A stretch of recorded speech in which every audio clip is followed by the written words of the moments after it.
Hi, I'm Rachel Bernstein. I'm an educator and licensed marriage and family therapist, and I'm also known as a cult expert. And I've worked with victims of cults and high control groups for over 30 years. I was personally drawn to this work after a family member was indoctrinated into Scientology. I'd like to take a moment to tell you about my podcast, Indoctrination. I created the show to help survivors tell their stories and for experts to teach us what they know. My goal for Indoctrination is to empower the listeners to protect themselves and to protect those they love from predators, toxic personalities, and destructive organizations. Since I started the podcast, I've interviewed over 200 survivors and experts and journalists who took the time to come on to cover dozens of different high control groups and cults from a variety of different angles. You can listen to Indoctrination for free anywhere podcasts are available, with new episodes dropping every Wednesday.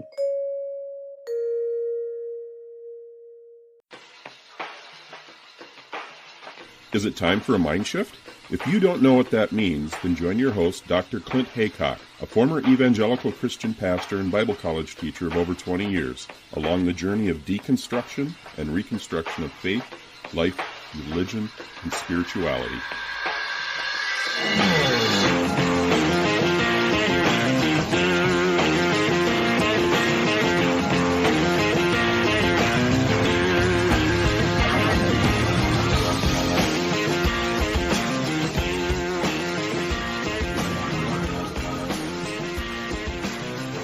I'm talking today with Charles Utter. You are the author of the book Roman Collar Crime. I'm fascinated to hear more about your book. So welcome, Charles, to Mind Shift Podcast. Well, thank you for having me. I appreciate it. Yeah, I'm really interested to hear about your topic. I mean, I've talked about clergy abuse in the context. I'm an ex-evangelical Christian coming out of the, all the stuff that came out of the Southern Baptist Convention the last couple of years, the Jehovah's Witnesses in Australia. I mean, this is an endemic problem worldwide, isn't it? Not just within the Catholic Church, for sure. Right. And very unfortunate, because it's the people we trust the most that are doing the damage, and that's really sad. Why do you think there is such a systemic problem just overall? Again, not just within Catholicism. What is the nature of this sort of religious system that lends itself to abuse by clergy? It's a huge question, I know. Frankly, I think it's human nature.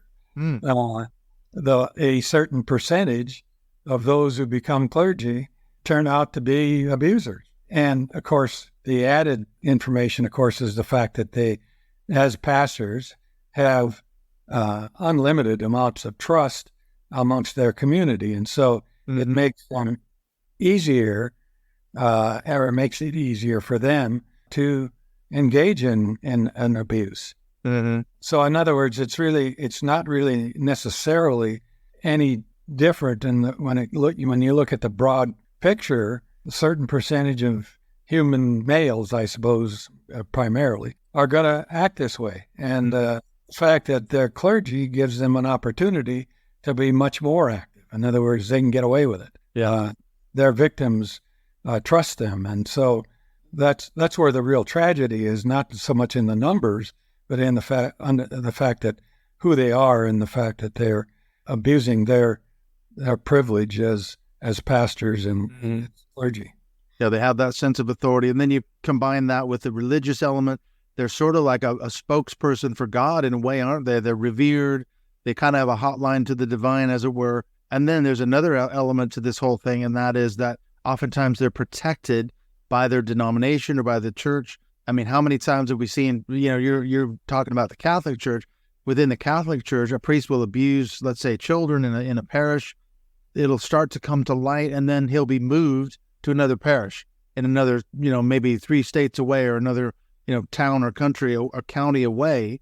And the church has actually protected this abuser, and then he's free to abuse again in the new place.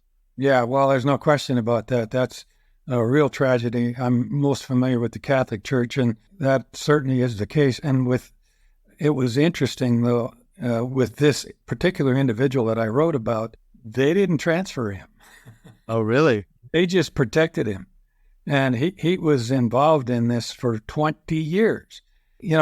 Catholic priests are supposed to be celibate. And this priest came into a community in 1954, and he had a child in 1955.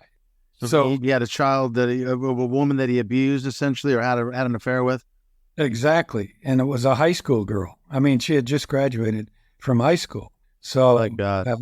He stayed in that community until 1974, and the last 5 years that he was there was an active movement to get rid of him, and they had to fight with the bishop for that entire period because he wouldn't hear of it. All he would do is ask them or force them to keep their mouths shut. You'd think the one scandal would have been enough to get him removed. Having a child with a high school student. I mean, that's a major scandal in 1955 as well. It's bad enough today, but there's something really interesting about that because I had a lot of facts on this priest, but I didn't know about this first of his children. Oh, he was already writing the book. I see. So that came out later. It wasn't public knowledge.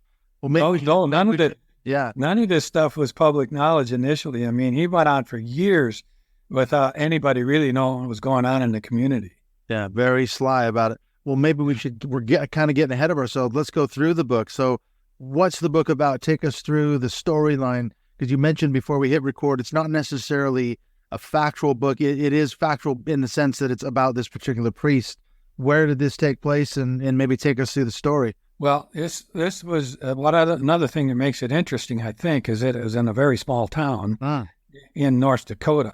The real name of the city was New England, North Dakota, and the school that he ran in New England was a Catholic boarding school of about 250 kids. And so he was the pastor of the parish and the superintendent of the school, and as a result, had a huge amount of authority in the community. And when you're looking at a time frame of the mid-50s and going forward, you're talking about a time when priests in general were extremely highly regarded.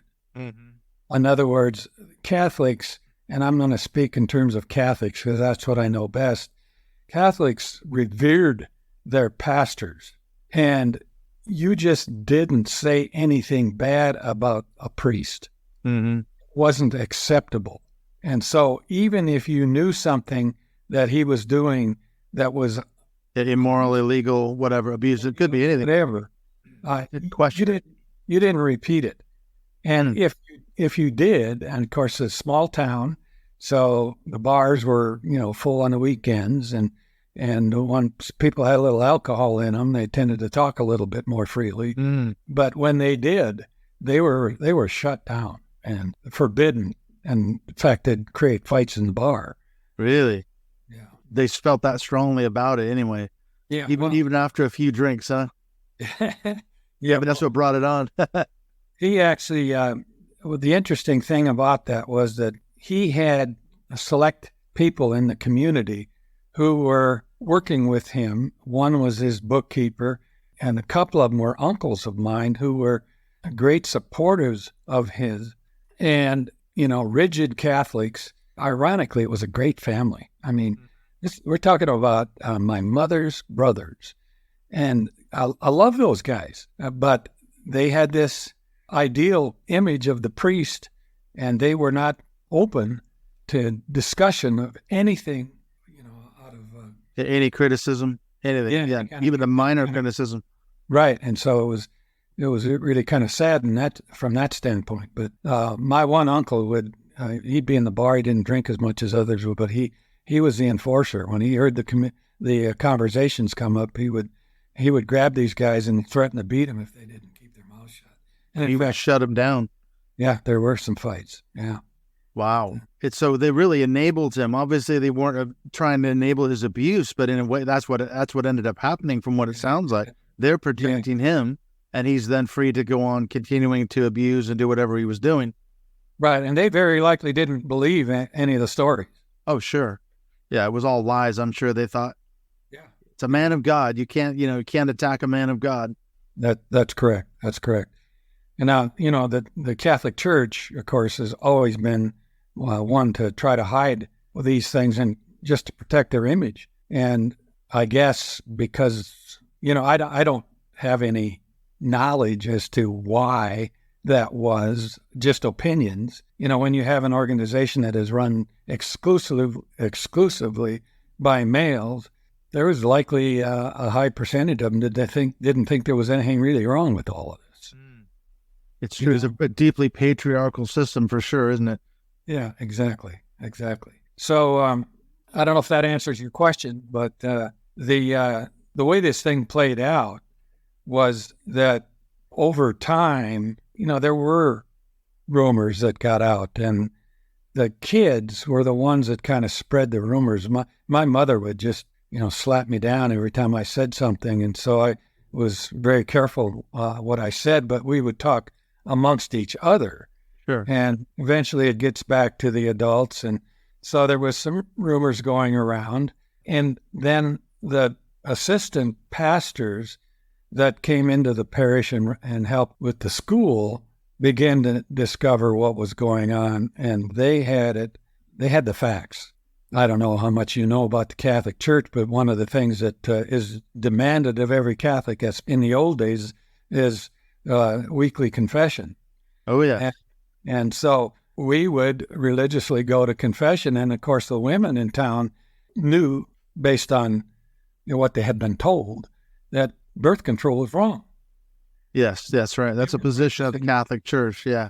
They were practicing birth control, trust me. Because if they did, my mother had 8 kids. Well, that was kind of average. I actually taught in a community in the 70s where the average was 8 kids, and one of my wife's cousins had 22 children. And so, big families are the norm in a Catholic community. If you didn't practice birth control, it could get out of hand. Very easily.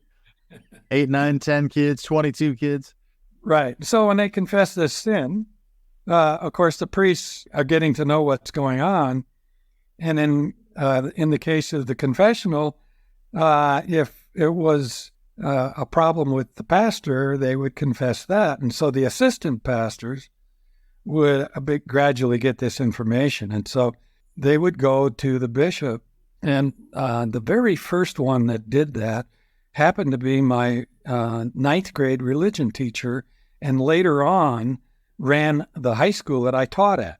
Mm. And so this is well before I wrote the book. And so I got a lot of information from him, but he tells me about what happened to him when he went to the bishop to report what was going on. And he was basically told to go home, keep his mouth shut, and mind his own business.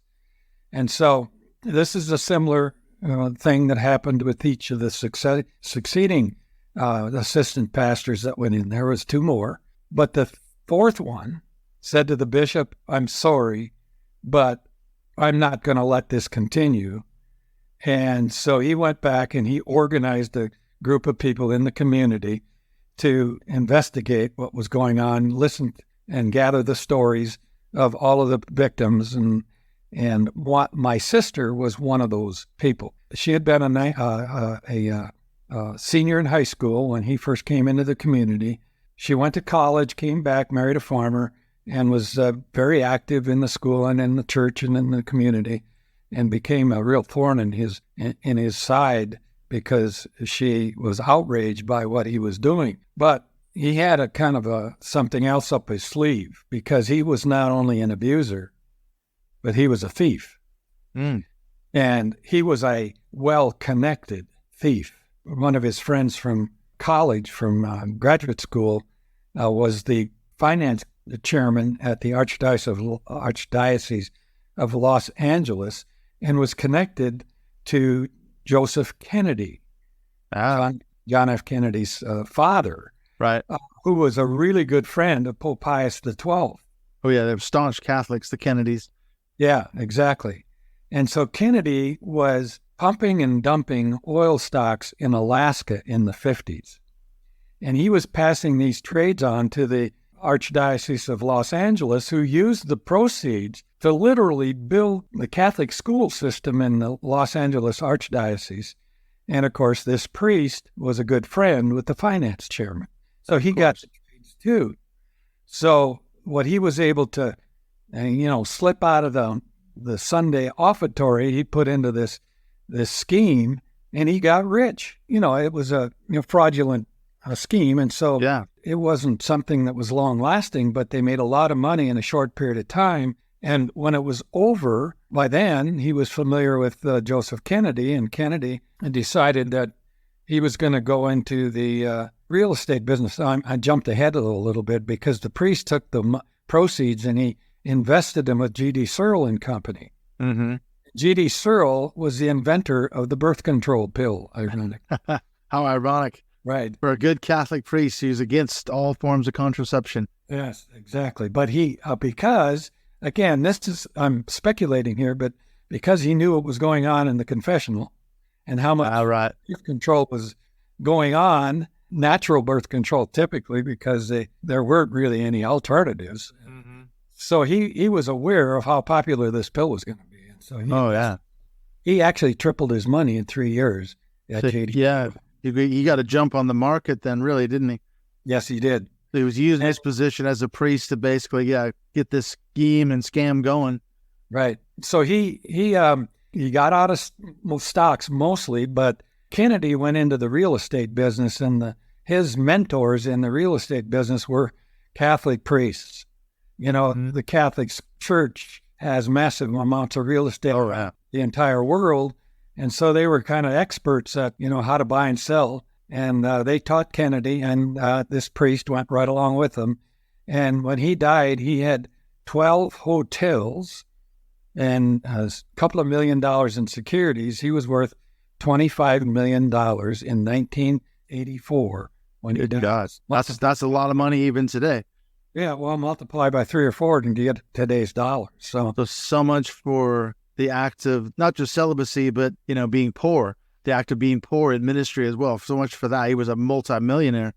Yeah, well, the church will deny the fact that the parish priests have to be poor. Right. Well, going back to the abuses, we kind of skipped over that a little bit. You mentioned he was abusing women. What was he doing to these women? Well, he broke up about 5 marriages because he would romance the best-looking women in town. Right. And so there was that. And then probably one of the most tragic activities that he engaged in, being the superintendent of the school and the priest that was teaching the religion class. And he was actually known in the diocese for creating the most vocations to the priesthood and to the convent. Mm-hmm. Any priest in the diocese. Well, he would take these girls on a rewards trip to one of his hotels in Disneyland and have his way with them. I found out much of the detail about that from his sister-in-law, because his brother was running his hotel empire. Mm-hmm. And so his sister-in-law would see him come there with these girls, and she knew what was going on. What was interesting about that is that I got tons of information in about a 3-hour conversation. Mm-hmm. But after that, her son, who had worked in the hotels as well, told her to stop talking to me. Oh, shut that down too. Shut that down, but I had plenty of information. Yeah, by then.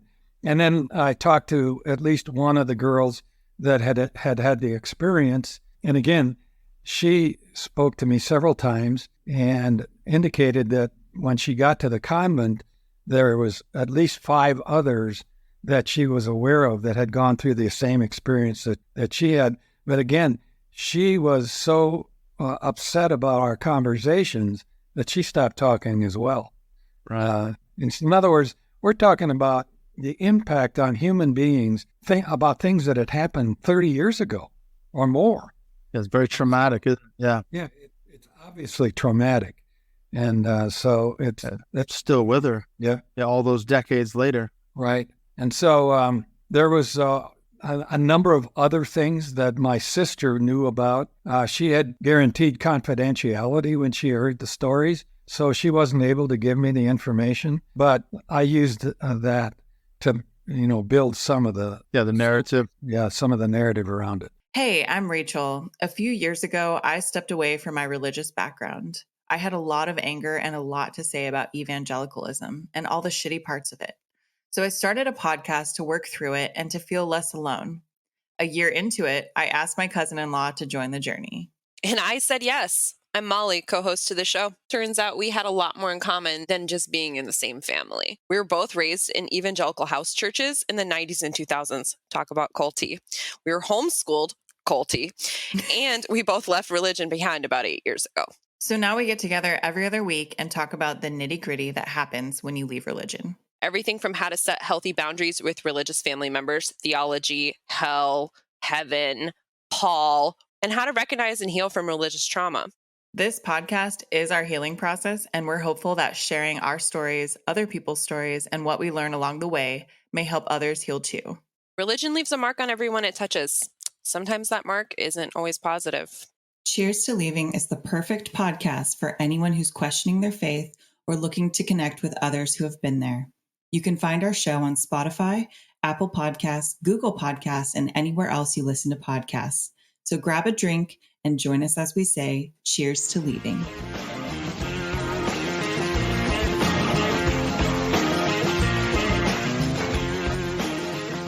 When we come back from the break in the second half of the chat with Charles Utter and his book Roman Collar Crime, we're going to look at this issue of how in the hell did this priest get away with it for so long. It's a shocking story. And then Charles is going to reveal what happened to him later on in life. So again, there's some twists coming ahead. So look out for that in the second half.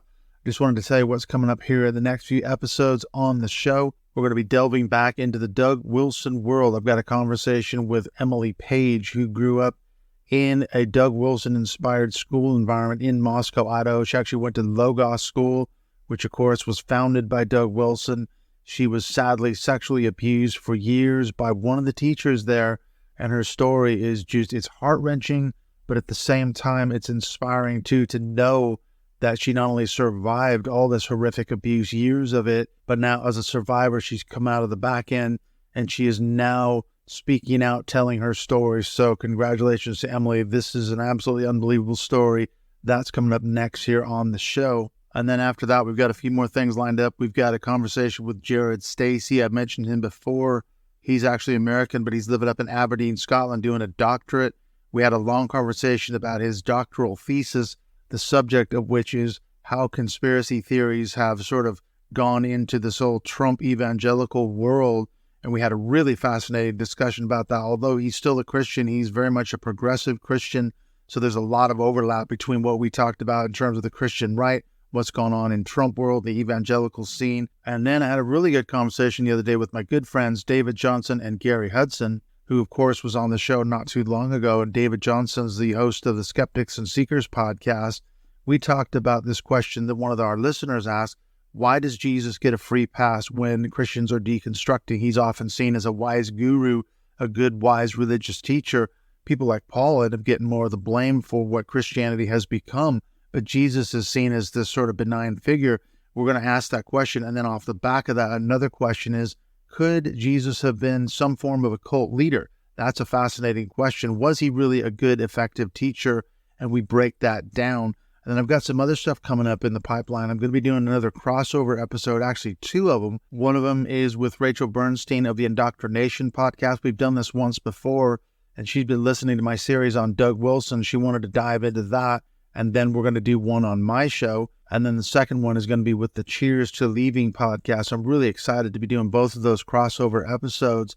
Also, I've been doing some really good stuff over on Patreon. If you want to support the show, you'll have access to exclusive content that's only available on Patreon. And I put those out every other week between my regular podcast. I just did one on the whole question of theodicy, the defense of God, the problem of evil. So if you wanted to delve into that topic, those are great episodes on Patreon. The links to that are always in the show notes. And actually, speaking of which, I wanted to give a thank you to Robert Polivka, who's become the latest Patreon supporter of the show. And then finally, the last piece of news, I'm really excited to announce that I'm just about ready to upload my book that I've finally gotten done. It's going to be available, first of all, on Amazon as a Kindle version. It's called Baptism, Third Time's a Charm, My Story of Deconversion from Christianity. And I go through my background, growing up as a kid in the Church of Christ in the Seattle, Washington area, talking about how I was baptized not just once, not just twice, but actually 3 times because I was so desperate to get it right. And I'm not sure if I ever did now that I've walked away from the whole thing. So that, as I say, is going to be coming soon. You can pre-order it on Amazon, and I will let you know when that drops. In fact, I'm going to do an episode when the book is ready to pre-order. I'm going to read the first chapter and release it as a podcast. And so if you like it, I'm hoping that you'll go out and buy the book. It's going to be something around $3.99, so it won't be very expensive. I'm also going to try and work on doing it as an Audible version as well as a paperback. So really exciting news coming up. All right, let's get on back into the second half of this chat with Charles Utter as we continue this look at this small town priest in his book, Roman Collar Crime.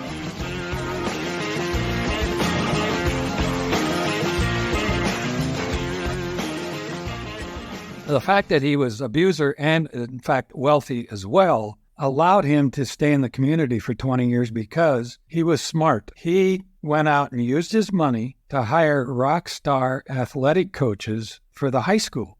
All right. Look what I'm doing for the community. Yeah. And so my high school football coach was actually a guy named Ron Earhart, who became the head coach of the New England Patriots in the early 80s. Right, so that's some big names. That's the quality of the coaching. My high school basketball coach, one of two. My first one was his cousin, and he got caught sleeping with his cousin's wife, and that relationship. But the second one came out of Billings, Montana, the Catholic school there, and he had the winningest record in the history of the state of Montana in both basketball and football. He was able to attract this guy into this tiny little town, coach his basketball and football teams. The sad fact there was he ultimately ended up in a 15-year relationship with this guy's wife, despite the fact that they had 7 or 8 kids. My God. And, of course, I got the full story on that from the oldest son, who's a good friend of mine, who also was a great coach. But his dad was vulnerable because he was an alcoholic. And the priest offered to help him get into recovery, heal the problems in the family, bring him into the community, and then ultimately ended up, having this relationship with his wife. It really destroyed this family. It was one of the saddest impacts that are related in the book. I can't imagine. It reminds me, in this country, we have a guy, he's dead now, but his name was Jimmy Savile, and he was a notorious pedophile and abuser of children for decades. And he was a TV star, he was a celebrity, but what he did, he was a similar MO in that he raised millions of pounds for hospitals and charities and things like that. And so that was his kind of aim, was to distract people with all of his philanthropic stuff. So it sounds like this priest was doing a similar kind of deal, wasn't he? Look how good I'm doing for the community. No one's going to question what I'm doing because look at all the results I'm getting. Yeah, and a similar strategy, just a little bit different in the detail. But, the funny thing was that all of this money that he had accumulated when he died, it was supposed to all go back to charity. Right. He had no family that he knew of anyway, other than one kid out there. Right. I happened to be in the estate planning business, so I knew exactly what the issues were. And he used a lawyer that really he didn't know what he was doing. Oh, right. He was incompetent. Right. So the charitable gifts were supposed to shelter everything from tax. And in reality, the trust that was created to do so was invalidated by the IRS. And so it was all taxable. And they went into a 10-year battle with the IRS to try to fight this thing. And they lost. And during that 10-year period, the estate was dissipated because, if you remember, I said that he owned 12 hotels. Yeah, he had an empire, really. Right. And so the cash flow wasn't there to keep him maintained.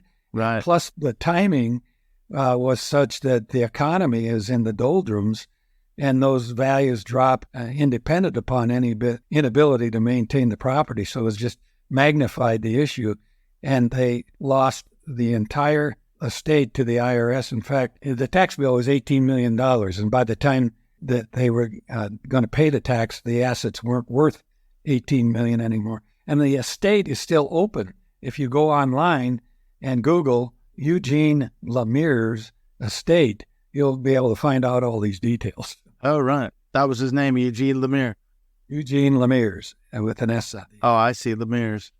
So what ended up happening in the end? He basically got away with it all. From what you're telling us, he never was investigated by the church. He was never dismissed. He was never fired, or what? What happened? The fourth assistant pastor got the ball rolling, and members of the community, they were badgering the bishop over and over and over again, multiple meetings. He kept trying to protect the priest, and effectively did protect the priest. They were about ready to quit trying. It was, right at the end. But remember, he was the superintendent of a Catholic school. Mm-hmm. Well, of course, there were nuns teaching at that school. And remember what he had done to the girls who were going into the convent. Well, he didn't just pick on the ones that were new to the convent. He was found to have been having sex with two of the nuns that were teaching at the high school. Right. And that created so much anger in the at the mother house amongst the mother superior, and the bishop was under a huge amount of pressure, and they finally decided that they had to get rid of him. And they actually defrocked him. So did they? They stripped him. Stripped him. Wow. He was no longer a priest, but that's not the end of the story. I was going to say, he should have ended up in jail, really, for what he did to those girls. But they let him go, and he moved to Denver, which is where I'm from, to run his hotels, hotel empire. And after a couple of years, the bishop in Denver reinstated him to the priesthood. No. Then the months and years before he died, he was saying Mass around the Denver Archdiocese. And wow. So, I did not see that coming. The twist at the end of the story. Unbelievable that he got back into the pulpit, as it were, as a priest. Didn't the bishop in Denver know his backstory in South Dakota? Well, yeah, I wasn't able to get any facts on that, but right. I assume he knew, because these bishops talk to each other. They would have, yeah, you'd think so. But I just think that it didn't matter in his mind, because nobody's going to find out about it anyway, right?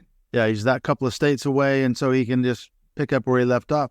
Was he continuing to abuse anyone in Denver? Did you find anything out about that? Well, no, I didn't hear anything about abuse. I just heard rumors about the women that he was escorting around the community. In Denver? Yeah, I've got a bunch of friends down here. We get together about 3 or 4 times a year, and they were living here at the time that he moved into the Denver community, and they would observe him at basketball games in the Denver Nuggets, but they saw that he was sometimes with multiple women at the same time, according to them. My God. It was interesting because I think, I'm sure it was well before I wrote the book. I was in like I said, in the estate planning world. I was really a life insurance agent who did estate planning. So I'd have meetings with various clients for lunch and talking about their situations. And so I'm in a town about 60 miles away, and we're meeting at the Holiday Inn, and he doesn't show up right away. So I'm walking around the Holiday Inn, just looking at the pictures on the walls and whatever, and here's a big sign, property owned by Eugene Lemires. There he is again. He ended up at one of his hotels. Yeah. What chances? I think he had 3 more here in Denver, so. It's crazy to think that a defrocked priest could actually be reinstated. I mean, that's, because they did do something in South Dakota, but then they just completely reversed that in Denver. I have a hard time believing that the bishop would cover for him, in Denver like that. Yeah. Well, unfortunately, I don't have any information about the rationale that went into that. It's just, speculation, but it is sad no matter what the rationale was. So who do you want to read your book? I mean, who's the intended reader of this book? I mean, it's obviously it's a thing in the news right now, isn't it? We've heard story after story after story of Catholic priests that have abused kids. It's been covered up. It's been protected. This is a story that never seems to go away, does it? What are you trying to do with the book? What's the aim of the book? Well, I'm not sure I had any grand designs. My family was really close, so we had gatherings every other summer where we all got together, and that's all we'd talk about was this priest. And somebody once said, somebody ought to write a book, and so I decided to do that. So might as well be you.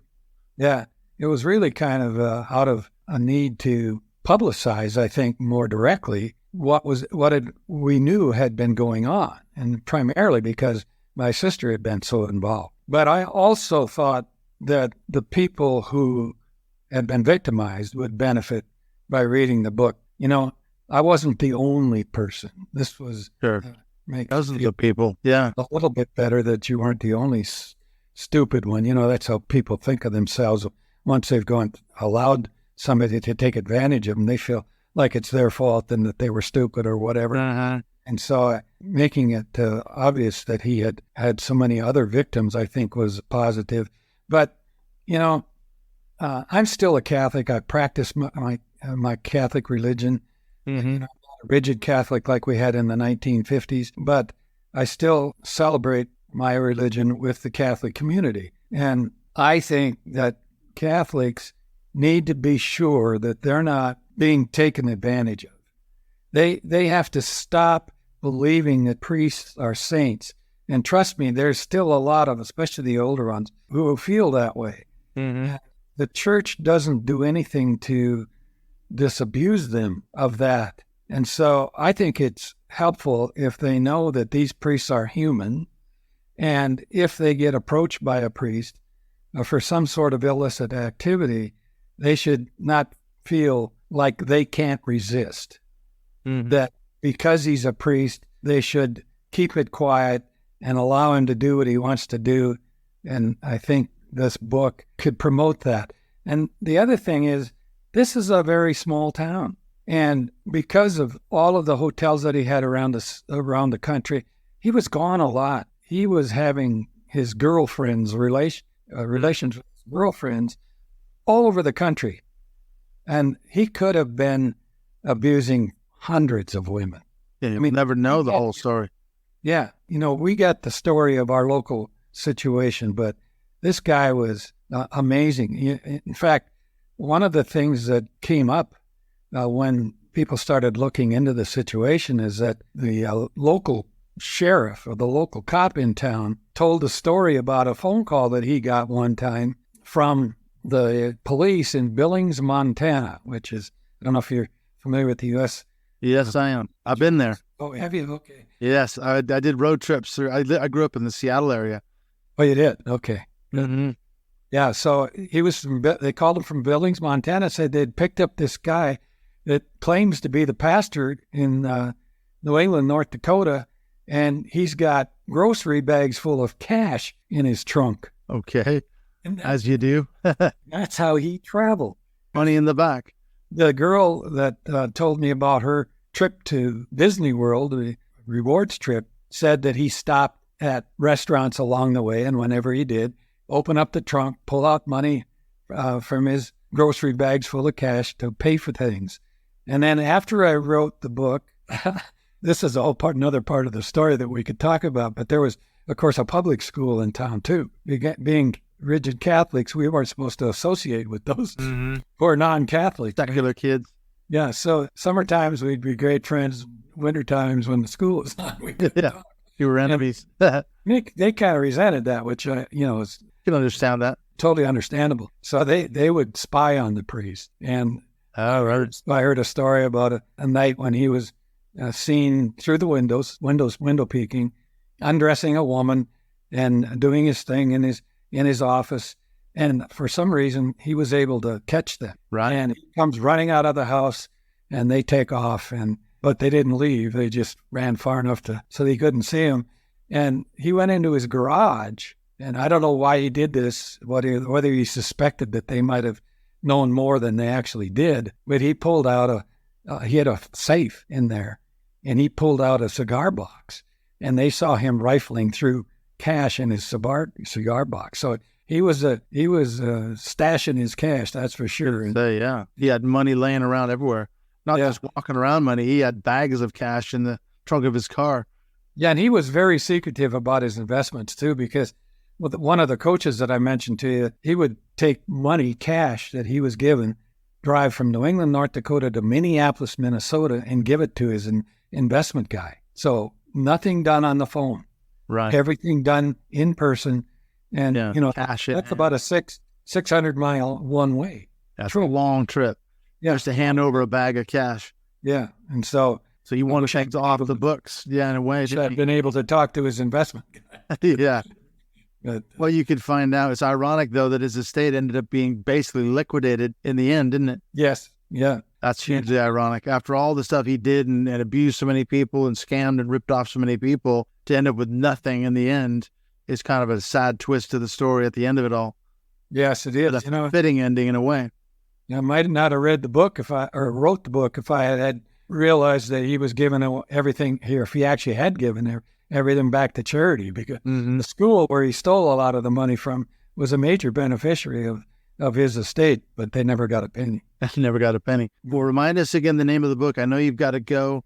Where can people find it? How do they get a hold of you? Well, the book is called Roman Collar Crime. It's available on Amazon. Mm-hmm. The subtitle is Transgressions of a Small Town Priest. And then if people wanted to get a hold of you, I'm thinking there might be someone out there who may have been a victim of this guy, wants to get a hold of you. How can they find you? Is there a place on social media to get a hold of you? Oh, yeah. They can go onto my Facebook account. I'm on Facebook. I have a page called Roman Collar Crime on Facebook as well. It's about the only social media that I do LinkedIn for business purposes. But there is a way to get a hold of you. Yeah, if someone wanted to contact you, they could go through Facebook or at least look at the page on the book. Yeah, absolutely. That would be the easiest way to do that. My phone number is on my Facebook account. My email address is there as well. And so, they can in fact, I've had a couple of other people call me since the book came out. One was one of my sister's best friends that